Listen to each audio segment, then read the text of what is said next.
I'll provide an overview of where we're at with the state budget outlook. By law, the Division of the Budget, which works for the governor, is required to do quarterly updates on the state's financial circumstances. And what this chart shows is how projected tax receipts for the state have changed over time. The gold bars represent what was projected back in February before the pandemic hit, and the red bars are what is projected, what was most recently projected by the Division of the Budget in their mid-year update. The state fiscal year begins April 1, so the midpoint in the state fiscal year is September 30th. And you can see for the current year, there's been a $13 billion plus drop in projected revenues. That's about 15%. Another thing about this chart is looking across, you can see that total tax receipts are not expected to return to 2019-20 levels for 4 years. So in our advocacy for Washington, we've stressed three things. Schools need money, states need money, and we really need more than a single year of assistance. When you have a plunge of revenues of that magnitude, you're going to have budget deficits. And again, gold bars represent what was projected before the pandemic hit, in this case, assuming the governor's budget had been adopted. And the red bars are what was projected in the DOB mid-year report. And so you can see before the pandemic for next year, $2 billion deficit, now 8.7. For perspective, total state spending from state taxes and fees amounts to a bit more than $100 billion. So if you see 2 billion, that's like a 2% structural deficit. Typically, we've been dealing with about 3%. But skipping back to the current year, 2021, you can see there's an assumption we'll end the year with a balanced budget. That is because the budget division assumes that if we do not receive federal aid, then the state will make recurring cuts, including $8 billion to local assistance, including school aid, and recurring is a key word there. So if we got only a single year of federal aid, for example, and it solved all our problems for this year, but we did not have recurring assistance or make recurring cuts, that structural deficit for next year, $8.7 billion, would become over $16 billion. And for frame of reference, that's of the magnitude of what Andrew Cuomo inherited when he first became governor in 2011, about a 15% deficit. And that was also the year that the GEA reached its maximum impact. There's been some good news, however.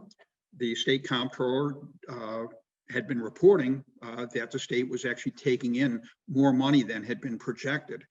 DOB didn't change its revenue forecast. That's just not credible. So 2 weeks ago, the comptroller came out with his own report and projects that for each of the next 3 years, the state could take in more than $3 billion each year beyond what the budget division was forecasting.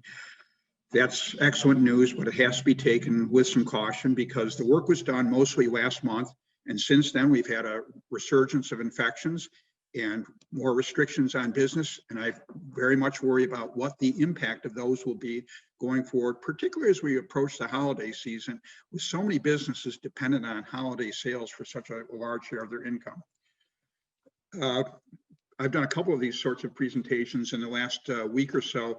Question I've been asked is, when will we know something? And my short answer is, frankly, damned if I know.